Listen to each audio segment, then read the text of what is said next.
Имам особена чест да ја најавам втората сесија на оваа работна група од Националната конвенција за Европската Унија, која, како што веќе е познато, представува граѓанска платформа за диалог, чија основна цел да ја вклучи експертската, но и пошироката јавност во евроинтегративниот процес, придонесувајќи за негова поголема демократичност. Темите на диалогот се однесуваат на одредени витални прашања кои се дел од преговарачката рамка и тоа во одредени поглавја во кои што действува конвенцијата.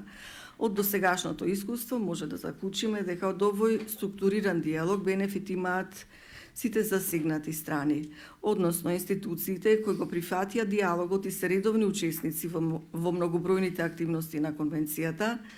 Верувам дека и во рамките на оваа нова работна група, која ќе успееме да ја стекнеме довербата на институциите во доменот на финансиската област, креирајќи на заеднички начин ефективни препораки за подобри јавни политики.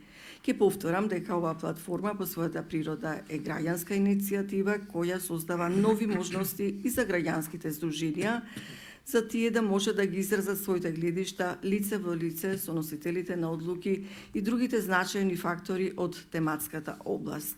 Проектот е поддржан од делегацијата на Европската Унија во рамките на оперативните грантови за отворено партнерство, но во претходните 5 години таа беше поддржана од USAID и Словакейт.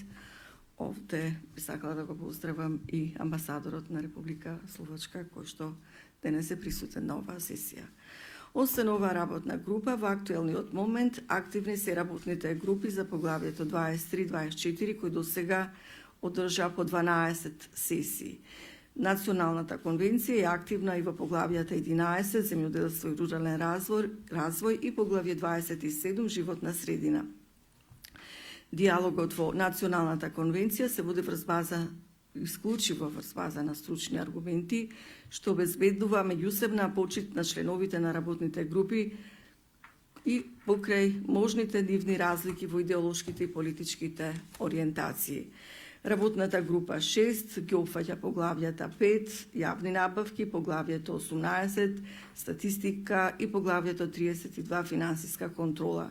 Станува збор за исклучително значајни поглавја, кои како елементи од преговарачката рамка се незначително разработувани од граѓанските здруженија, што го прави и понекогаш и логично прашањето на институциите што здруженијата имаат да кажат за финансиската област, што државата не го знае. Меѓутоа и за оваа област, како и за многу други, граѓанските здруженија веќе имаат акумулиран сознаен капитал. Тоа знаење е важно за институциите, но и за граѓаните кои треба да имаат информации кога станува збор за работната група 6 и антикорупцијата. Навистина граѓаните треба да бидат информирани за тековите на јавните пари. Особено ова се однесува и ова е многу значајно за корупцијата, за борбата и спречувањето на корупцијата, како и транспарентноста, како многу важен елемент за да може да бидеме поуспешни во оваа област. Последните случувања со усвојување на легислатива на така наречената брза лента, особено ова се однесува за законот за измените во кривичниот закон, но и сите други закони кои што се померка на владеечките елити покажува дека нашето општество има многу низок капацитет за спречување и борба против корупцијата. Неказнивоста на криминалот него го подигнува на степен на норма, тоест од него прави како да е тоа некое дозволено однесување. За темата јас навистина нема да зборувам. Ова е многу стручна област, тоа ќе го оставам за експертите и за сите други присутни во оваа дебата. Би сакала уште еднаш да изразам голема благодарност до експертите кои што го прифатија овој предизвик да ја организираме оваа работна група 6 антикорупција, како и во подготовката на оваа сесија, исто така како и на странските експерти кои што прифатија да бидат дел, придонесувајќи со нивните искуства за напредување во оваа област.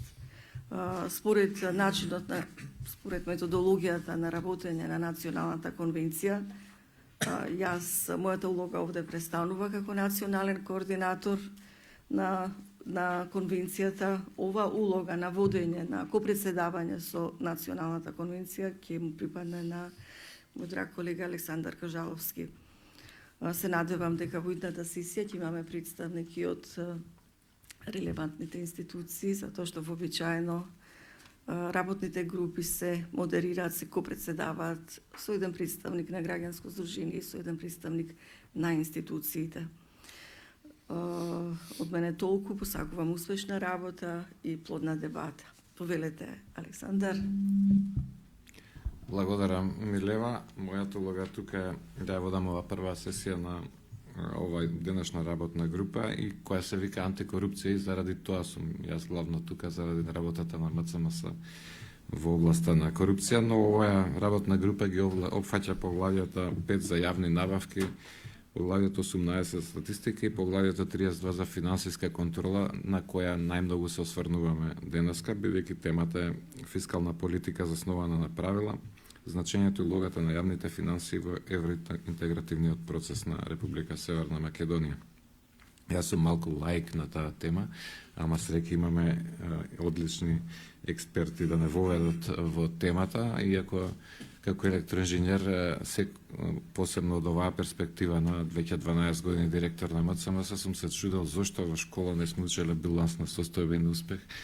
На другите школи, предпоставам, економски се учи тоа, ама мислам дека е основна алатка за разбирање на финансиите, а воопшто не било вклучено во образовниот систем за сите, бидејќи е елементарна работа да се знае тоа. Јас со среќа научив, па така изгледа станав директор на МЦМС, бидејќи без тоа не гледам како може да се води било која организација. Исто така како лаик, не ми е јасно како уште држиме она што ќе биде едно од темите јавниот долг, како го држиме под 60%, зашто во последниве деценија и пол би рекол енормно порасно од 2 милиарди на 4,7 во времето на ВМРО ДПМН, сега е 8,3 ако не се лажам, а се уште е под 60%, што предпоставува од GDP, односно бруто домашен производ од скоро 14 милиарди, викам како сме стигнале до таму ако растот не е просечно 1% во целиот овој 30 годишен период. Ама предпоставам експертите ќе не просветлат и на таа тема, и јас не би должел многу со понатамошен вовед на ова, бидејќи тоа се дел од правилата на Европската унија со 60% и со 3% дефицит, како ние се справуваме со тоа, каде сме во овој момент и што треба да направиме. Секако многу повеќе може да кажат колегите кои се присутни на панелот. И прв говорник на оваа сесија би бил Франци Клужар, виш советник во Министерството за финансии на Република Словенија, земја која не секогаш узор како треба да работиме за да стигнеме до членството на Македонија во Европската унија. Па господина Клужар, повелете, the floor is yours.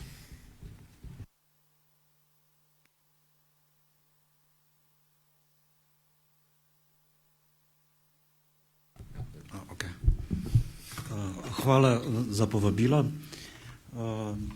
I will speak in English because it's easier for me, especially if we are speaking about fiscal policy and the rules. I understand a little bit of your language, but anyway. Again, thank you for inviting me. It's a pleasure to share with you some of our experience, especially now we are in the time after like 3 years of crisis. These fiscal rules were temporarily not in the place, but now we are facing a new reality, all of the European countries. Some countries have more problems than others, but still I try to make a small presentation. I will not be so long, but just to maybe stipulate then the discussion and what is our in our view, the most challenging questions that we have to address with the fiscal rules. Here I put just a few words. So existing fiscal rules that are now in place on the EU level, I'm speaking, because each of our countries, we have our own. but on EU level, but also on our national, the investments were jeopardized during the consolidation process. I will show this you in the some picture. And we are facing, as a small open economy, we are 2 million and a very open economy, that a lot of estimations surrounding the, let's say, structural factor behind the fiscal rules are uncertain. And I will also try to show you this. And among others, these two questions were for us really rational behind why we think that the fiscal rules need to be changed or adapted in, I hope next year they will be placed in place new rules, but still we are have negotiation talks between the member states ongoing. And I will then try to introduce you with the some of the proposed changes that should allow us better, how to better manage the fiscal policy. Here I try to make one slide. You see I want to present it after the financial crisis and debt crisis in 2009, 2012, also in Slovenia, because of the banks, we had quite a big, structural and nominal deficit created, and according to existing rules, you have, let's say, corrective part and preventive arm of the rules. So corrective means that if you are about 3% of deficit and 60% of debt, you are in so-called corrective arm, and then you have to reduce this by 0.5 percentage points per year, the deficit. And the debt was like 1/12 per year, if you have above the 60%. And somehow this was, for some countries, for debt it's for us not so much a problem. But for some countries with really high debt in the share, this 1/12 per year, it's quite challenging, and it's maybe not realistic to expect this. And so here by us, we have more problems at that time by deficit, and then I tried to make with these columns because of the consolidation. So in 2015, 16, 17, we have turned from the negative GDP growth to the quite good time. So until the COVID crisis, we have quite good or reasonable GDP growth, and we have created some space for fiscal consolidation. But here we make a point that you see, when consolidation started and we get somewhere around 0, and then in some years also some surplus, the investments as a share in GDP had dropped. These are public investments. And this is one of the cases that we try to really to make a case, and some of other European countries show the similar thing, that you know that the budgets are usually like 80% or more fixed with some legal obligations and so on, and usually investments are rather more flexible to reduce it. So it's more easier for governments and decision makers to reduce this, to be in the line of fiscal rules. So here the existing rules, they foreseen mathematically as a matrix, very mathematically, what you need to do that you are on the right track. If you would make so and so much consolidation, then you would also be able to reduce debt and so on. And this so-called matrix, it's also for us very mathematically, and it's based also on the on various these structural indicators. For example, calculation of potential GDP might be very problematic in some countries because, for example, these indicators, it's an input, to calculate the output gap. This is this between actual and potential GDP. And if I try to show it here, it's not that you remember, but just you see that in the year we estimate the output gap, and then with more we go more we are estimating recent years for the past years, we see a lot of changes. And this is for example, in 2013 or so, you see how much difference it is when we estimate this indicator, and based on this, then we create fiscal policy. And this is not,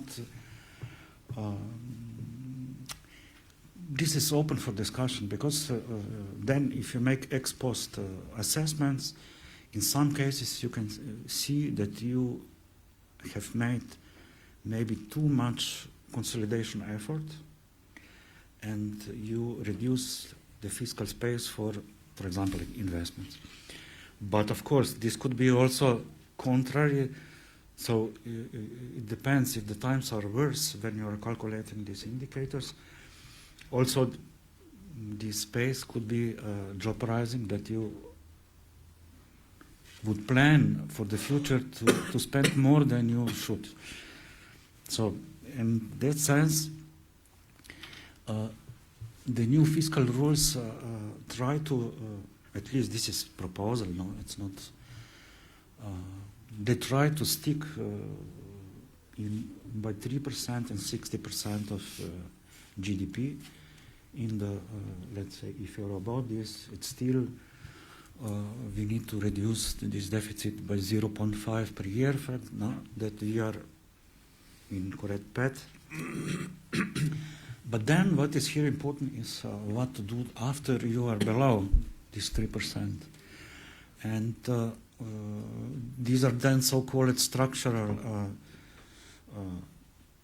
balance. No? You try to find your structural position.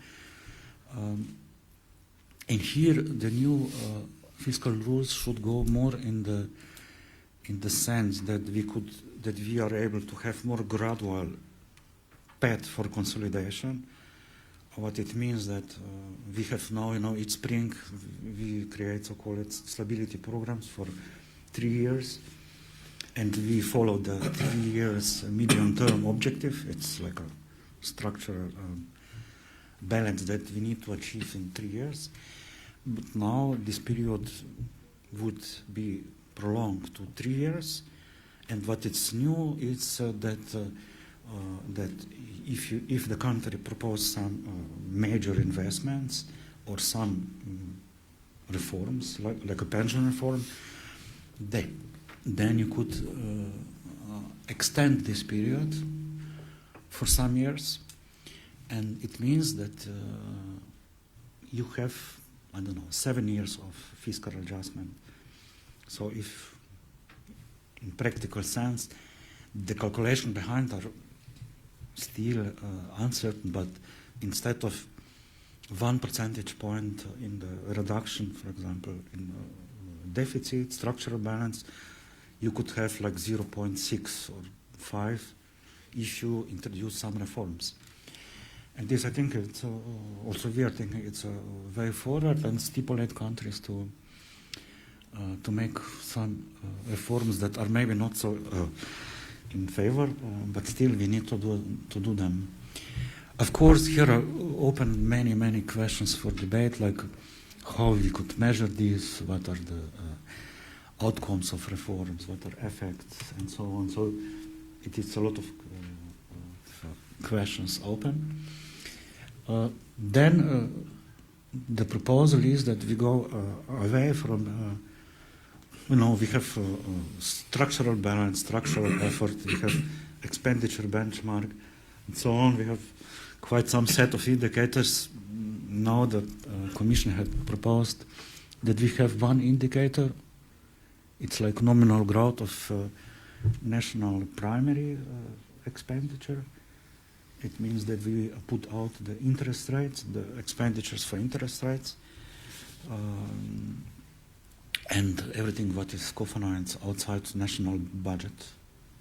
That somehow the impulse of EU-funded projects are not in this cap.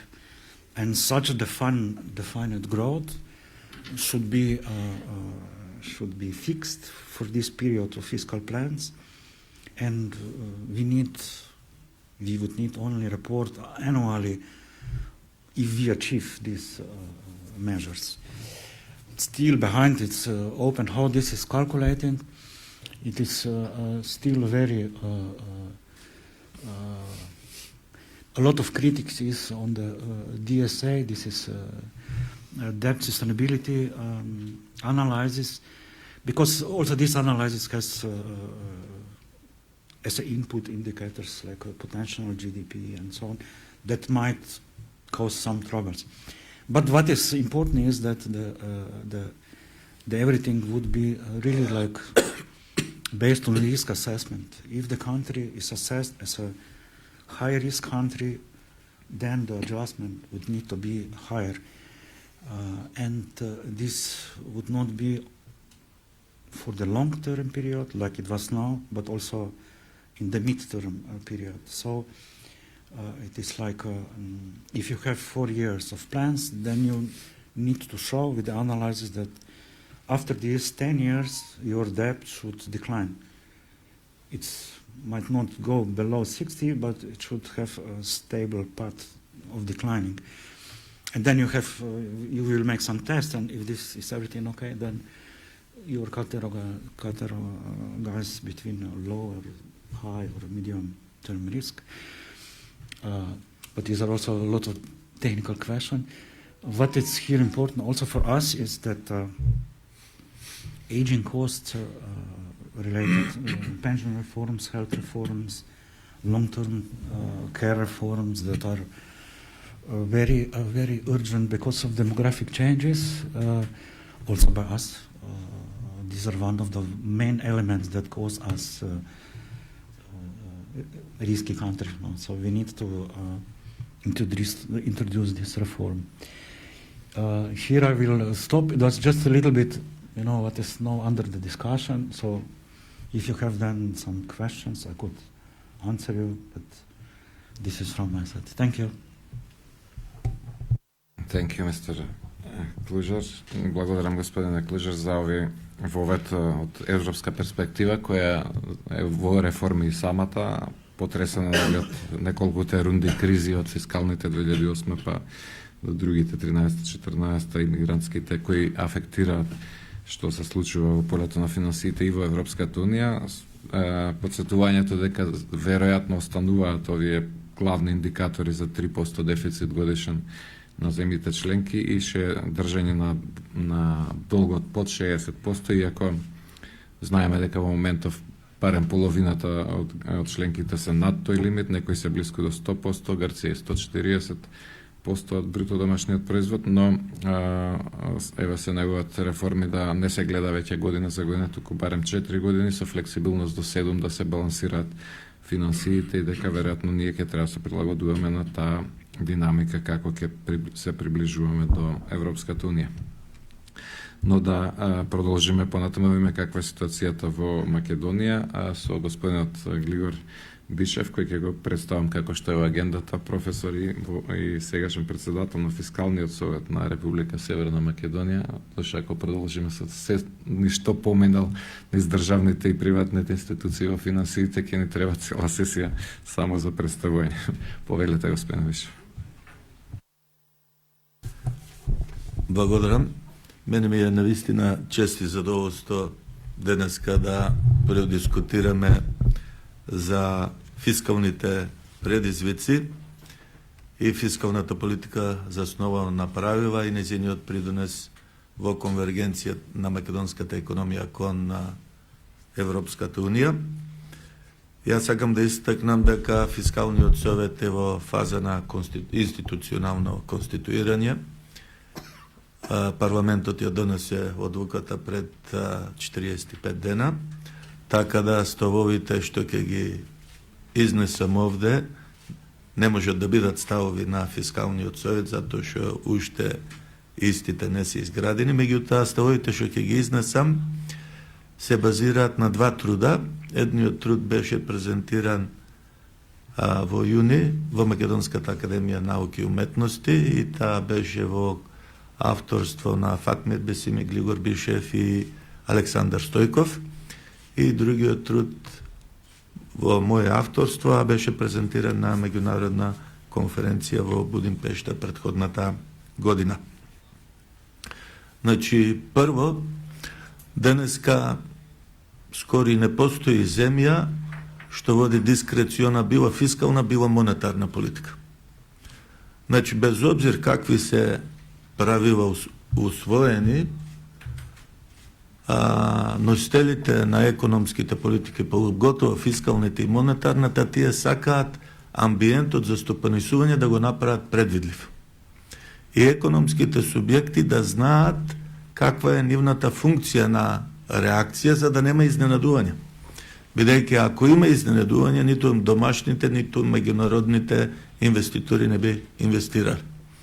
И од тај аспект, без обзир дали правилото е 3% дефицит или 60% максимална задолженост, сите фискални органи објавуваат барем фискална стратегија за 4 до 5 години.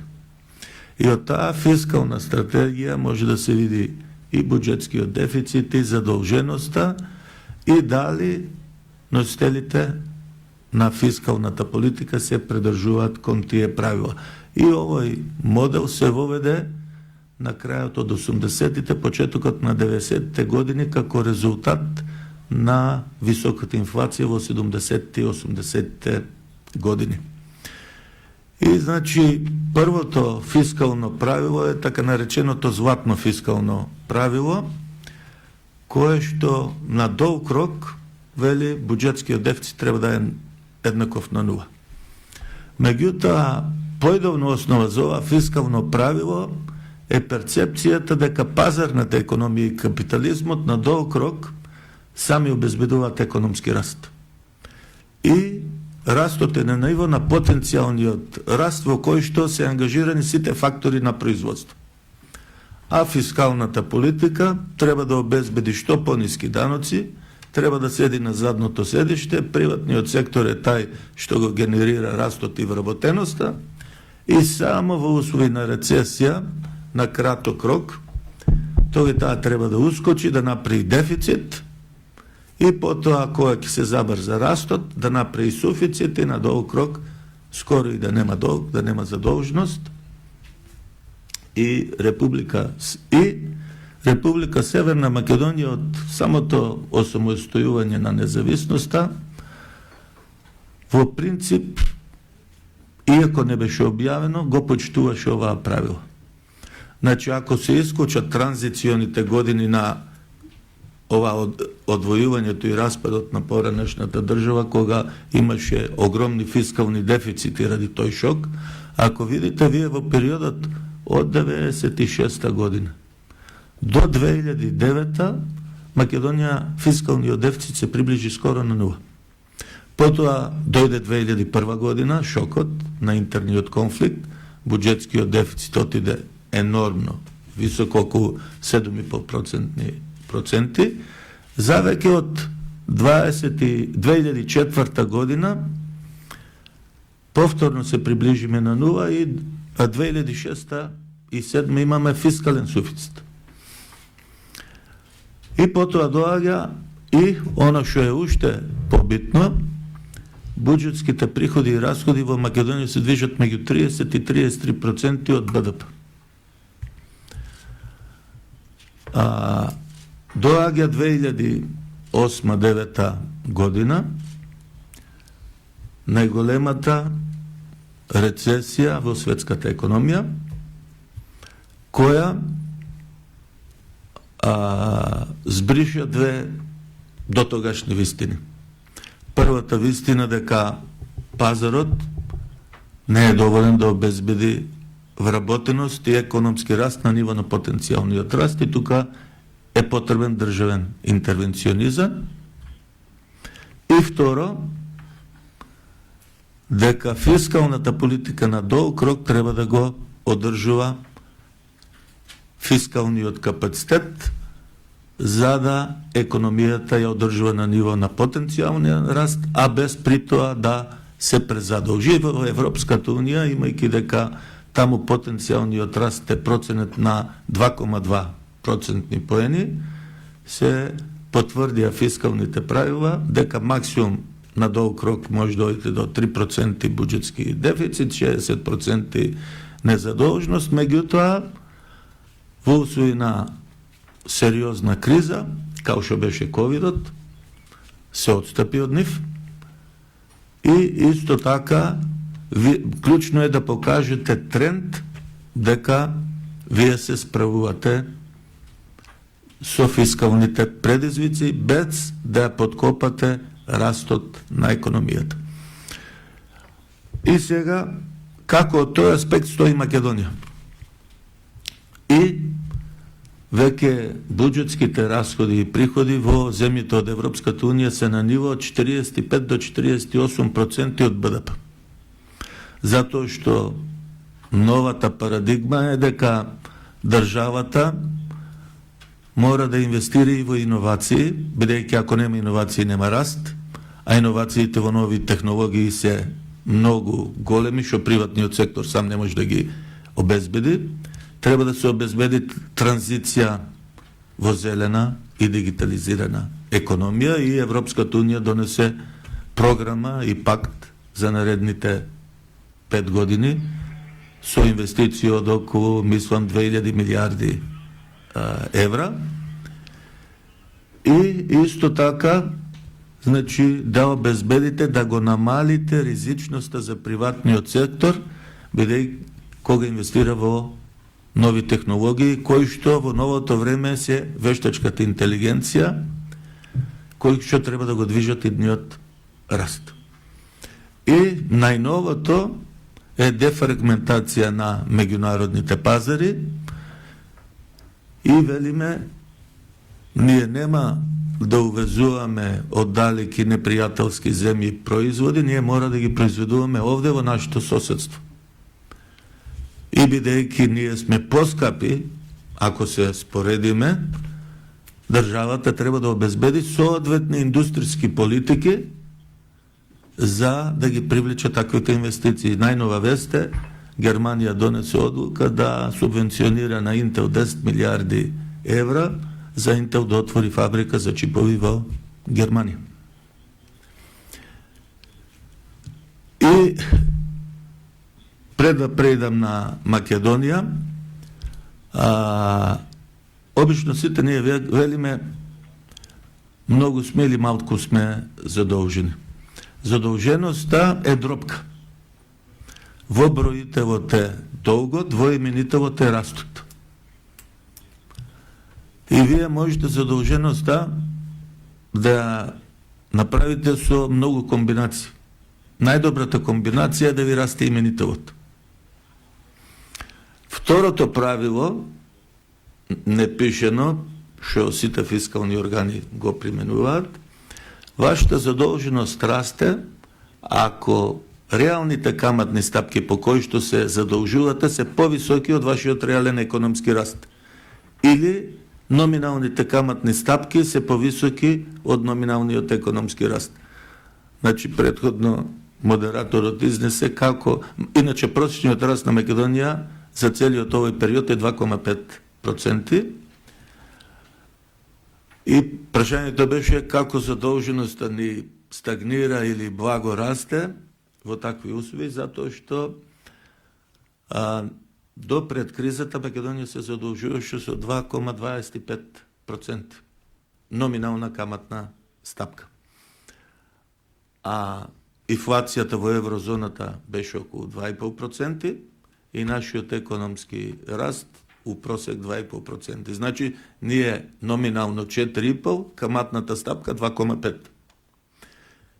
И од тој аспект, значи, задолжувањето не влијаеше на значително големува. А замислите, растот да не беше 4%. И нормално, вие кога немате раст, тога мора броителот да го намалите, односно да застанете со задолжување. И сега да се вратиме на Македонија, значи во законот за буџети скоро се ова преземени правилата од Европската Унија. Меѓутоа, Македонија заостанува според извештајот на Светската банка со 50% има гап во инфраструктурата во однос на ново примените земји на Европската Унија. Исто така, нивото на иновации, конкурентност и продуктивност е ниска. И расходите се на ниво на 33%, а треба да конвергираме кон Европска Унија, која има 45% буџетски расходи. И нашата фискална стратегија за наредните 3-4 години е повторно да бидеме на тоа ниво на фискални расходи, ама да имаме инвестиции во инфраструктура и иновации и трансформација на зелена енергија. Значи, пред нас стоят голем број на предизвици. Конвергенцијата кон Европска Унија ќе бара многу повеќе инвестиции и трансформација. Најверојатно Македонија ќе мора да конвергира и по нивото на буџетски приходи и расходи и структурата на буџетот, расходи и приходи, бидејќи тие фискални правила се флексибилни, значи Европска Унија ви дозволува да имате и поголема буџетски дефицит и задолженост, ако вие докажете дека ќе направите реформи, дека ќе направите трансформација. И едно од нашите предвози во трудот за Ману, што го дадовме, е да не се инвестира во ниту еден инфраструктурен проект што не е национално добро, ако фискалниот мултипликатор не е поголем од 1, ние велиме 1,2 минимум. Тоа значи дека една единица инвестиција да даде барем 1,2 единици раст на бруто домашниот производ. Иначе една студија на економскиот факултет во Скопје покажува дека фискалниот мултипликатор не е 0,8. Тоа значи инвестирате една единица, а добивате 0,8 раз. Значи, не збориме сега за инвестиции во здравство и ова кои што се надвор од тоа, него во инфраструктурни проекти, проекти на подобрување на конкурентност и сето друго. Верувам дека фискалната политика во Македонија ќе продолжи да е направила и транспарентна, за да економските субјекти ја одржуваат предвидливоста, меѓутоа клучно ќе биде како расходната страна да се направи поефикасна и да се зголеми стапката на раст, за да паралелно конвергираат и стандардот на граѓаните, а истовремено и поинтензивно да се применуваат фискалните правила. Благодарам. Благодарам господине Бишев за и ретроспективата на случувањата во Европската Унија низ годините и прилагодувањето на Македонија во тие, за прецизирањето на бројката на растот 2,5%, за која е пријатно сум изненаден, а не ја знаев, бидејќи на други места прочитав ова дека не е прочетното 1%, но секако вашите податоци се порелевантни.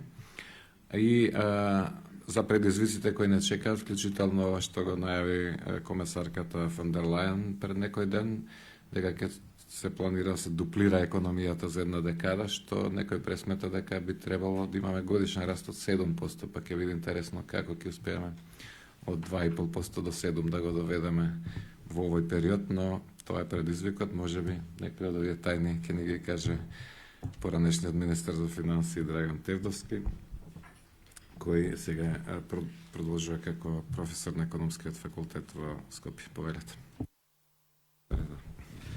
Благодарам. Добар ден и од мене.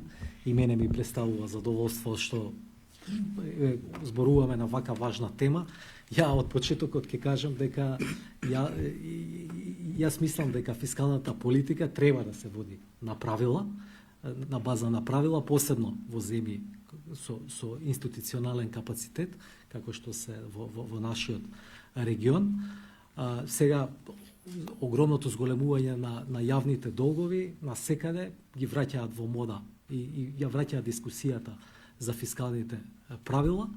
Од зошто се битни, прво ќе го кажам, веројатно видливоста наша е за да прават консолидација на јавниот долг, но во суштина тие создаваат политичка дисциплина која што не дозволува прекумерно трошење и која што гледа само помеѓу два изборни циклуси.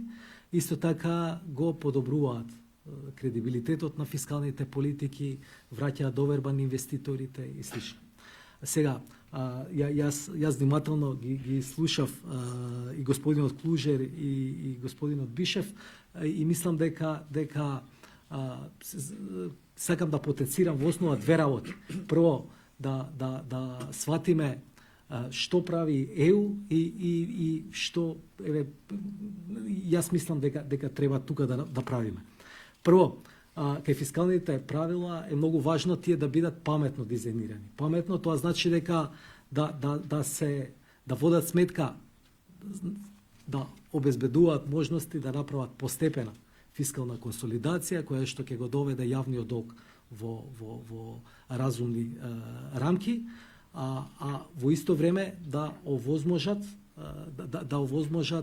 инвестицијска активност која ќе создава долг рок за економијата, бидејќи јавниот долг е дробка и мора да се мисли на БДП. И второто, можеби поважното, а можеби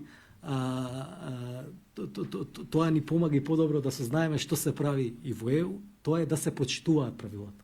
Значи, најважната работа кога имате правила е да ги почитувате.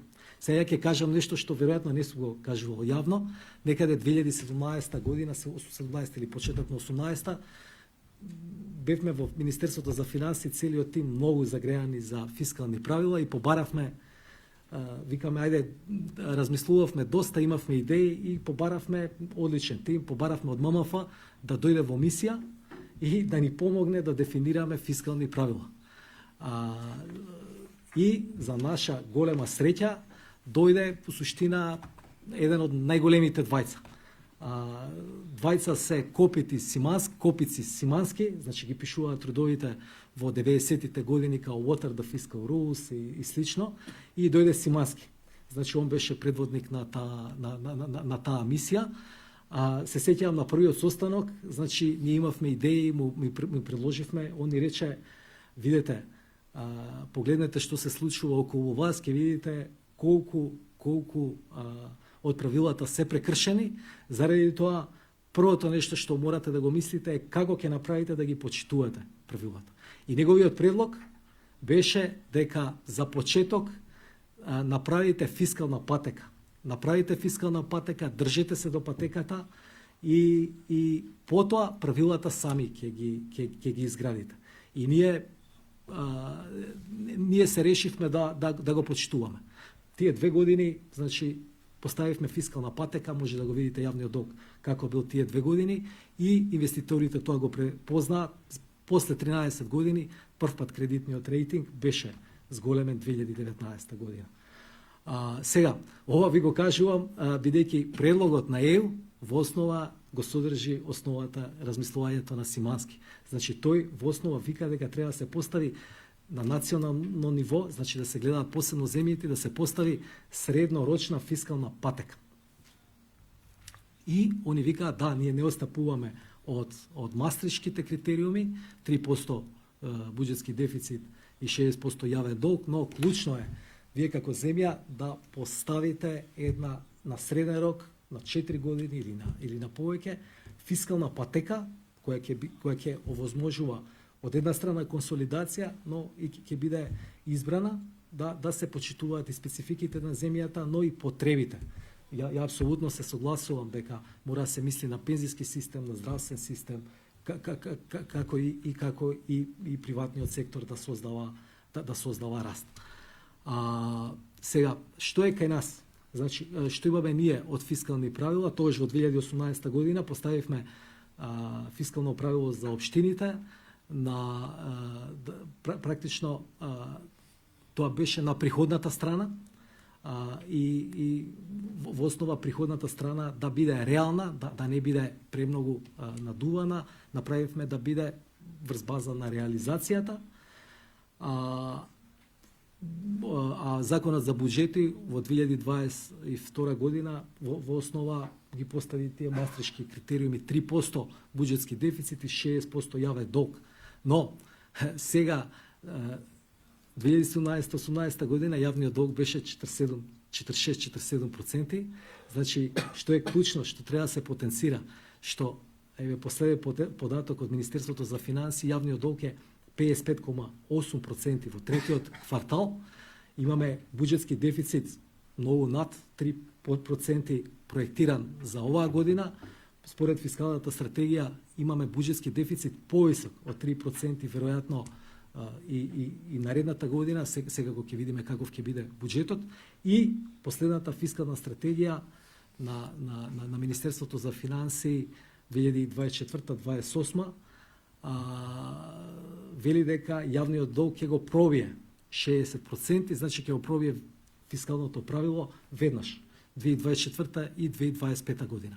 Сега, мојата клучна теза е тука, дека гледајќи нанапред, ние, последно ова е конвенција за Европа, ние не треба да чекаме. Значи, ние треба од веднаш да размислуваме како тоа што веќе Европската комисија повеќе од 2022 година ги дава плановите, можеме да ги прочитаме, веќе се контурите се многу јасни што они ќе направат. Значи, ние апсолутно не треба да чекаме влез во ЕУ, туку треба да се обидуваме овие елементи на системот, каде што сакаме да влеземе, полека да ги применуваме. Првото што може да се направи е, значи, да се избере фискална патека која што ќе ги има двете работи, ќе создава на среден рок одржливо ниво на јавен долг и апсолутно, значи, инвестициите се важни, ќе води сметка да инвестицијската активност на среден рок да биде како што треба. Јас ги пратам земјите во регионот што прават околу фискалните правила. Мислам дека една од работите, доколку сакаме да имаме фискални правила кои што се повеќе од помош на тие кои што го берат гајлето за фискалната политика да биде окей, може паралелно со фискалната патека да се стават некои корективни механизми. Корективни механизми, например, ако се надмине јавниот долг, ако надмине 57-58%, тогаш буџетскиот дефицит да се ограничи, да речеме да биде буџетскиот дефицит максимум 2%, а ако надмине 60%, тогаш буџетскиот дефицит да речеме да биде максимум 0,5 или да се оди према балансирано буџетско салдо од 0%. Значи, има многу земји, има анализи кои што тоа го прават и тоа е веројатно нешто што може да го внимателно да изанализираме и да превземеме како земја нешто што може да биде корисно тука. И ја многу се согласувам со она што во Словенија е кажано или во ЕУ. Мислам дека поврзано со фискалните правила е паралелно мора да биде да се направи сериозна долгорочна анализа на потребите на потребите за финансирање на државата кои што ќе се појават заради процесот на демографско старење на населението. Како? Последниот попис од 2021 година покажа дека нашата пирамида на старење на населението се врти. Значи, ако 2002 година сме имале најголем дел од младо население кое што туку ќе влезе во пазарот на работна сила, сега можеме да очекуваме дека за 10 до максимум 20 години нашата старосна пирамида ќе биде целосно завртена, тоа значи дека ќе имаме најголема фреквенција на население кое што ќе треба да добие, кој ќе биде надвор од работната сила и кој ќе треба да добие прво здравствени услуги, а потоа и да добие адекватна пензија. Например, гледав, има доста студии на ОЕЦД, за ОЕЦД земјите покажуваат дека такво вртење на пирамидата во основа значи неколку процентни поени потреба за повисоко финансирање. И ја се слагам дека со овие бројки околу каква е нашата приходна страна на буџетот, приходна и расходна, но приходната страна да знаете дека е најниска во Европа. Значи покрај Косово и Албанија ние имаме приходна страна по 30% од БДП, тоа значи дека апсолутно треба да се размислува за даночни, значи од една страна за даночни реформи, значи тоа е начинот да ако сакате како што кажа почитуваниот Глигор, значи да се движите према земји кои што имаат многу повисока расходна страна, значи апсолутно не треба гапот помеѓу расходи и приходи да го зголемувате, бидејќи тоа е долг, туку треба приходната страна да мислите да ја зголемувате. ММФ Светска банка има многу анализи, посебно за време на пандемијата. Во основа они препорачуваат прогресивни даночни системи и плюс мислам дека кај нас, еве и за тоа јавев некој што се бореше, има голема сива економија и мислам дека една од најголемите алатки да се зафати е да се намалат или да наставуваме да ги стиснеме колку што е можно повеќе плаќањата во кеш. Тоа е сериозна мерка против сивата економија и гледаме дека многу земји значи одат према дигитални валути и слично, издадени од кои што ќе направат практично да таа неформална економија се стиснува. И на крај околу билансот на плаќање, мислам дека тоа беше добра теза. Ова европско движење пред месец или 2 месеци направи некоја ваква дебата, повеќе беше насочена за антикорупција и тогаш мојата главна теза беше дека ако сакаме сериозна мерка против корупција, тоа е да се воспостави биланс на плаќање на јавен сектор, односно консолидиран биланс на плаќање на јавниот сектор. Ние исто така во години 2017-2018 ги почнавме првите елементи за тоа да се направи. Во основа треба да се забрзаат во институциите тие реформи. Зошто? Бидејќи кај нас дискусиите за фискалната политика сегогаш се на буџет, значи за буџет. А буџетот е во основа тек, значи тоа е флоу, значи ви покажува што се случува помеѓу две точки. Сега тие точки ги покажуваат билансите на состојба. И вие ако знаете кои ви се средствата и обврските, ако знаете кои не само финансиските, туку кои ви се и финансиските средства, потоа за некој што ги носи одлуките, ќе му биде многу потешко да ги обезвреднува тие средства и да има секакви друг вид на активности. Ова не е едноставна реформа. Јас сум држал и предавања во регионот како треба да се направи, значи кажувам дека во ова не е дека касниме. Значи многу земји се далеку од ова, само многу развиени земји го имаат, например Канада, Америка, значи сериозни земји имаат ваков поглед, но ако сакаме сериозни мерки, тоа е сериозна мерка. Благодарам. Благодарам господине Тевдовски за укажување какви се состојбите на што треба да се концентрираме, особено за бидејќи фокусот беше повеќе на долгот и расходната страна на укажувањето на врската и на приходната, или како што поранешниот ваш премиер велеше, парите не се проблем, пари нема.